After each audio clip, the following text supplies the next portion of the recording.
For many people, becoming a freelance writer is a desirable job. They work for themselves, have loads of spare time, and they work on what they're good at and are interested in. However, like many other places in the world, in China, it can be a tough job. China Youth Daily has likened the profession to cheap labor. For most Chinese writers, payments depend on word counts. Publishing an article of about 1,000 words in a national journal or newspaper only pays 100 renminbi, or around $16. Payment standards haven't changed in China for 14 years. In 1999, the Chinese National Copyright Administration set a fixed standard rate for paying freelance writers. Every 1,000 words published is worth $5 to $16. What's more, copyright royalties are set at 3 to 10% of the work sales earnings. The low payment has aroused a load of complaints from Chinese authors. In response, the Chinese National Copyright Administration has recently issued a draft on payment standards for using literary works.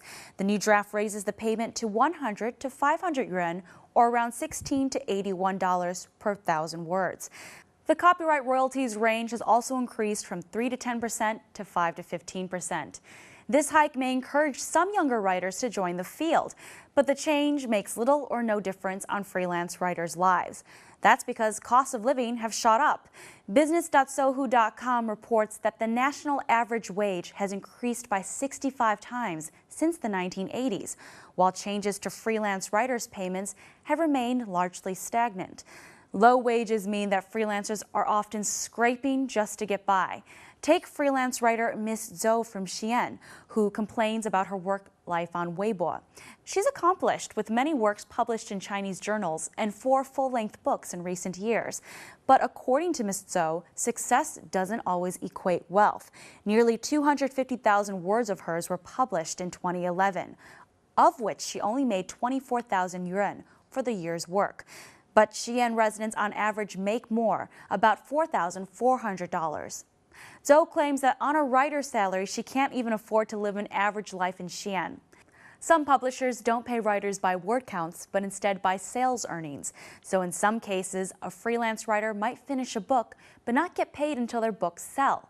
The income of these writers are wholly dependent on royalties. Based on the new payment standards, writers should be paid 5 to 15% of total sales.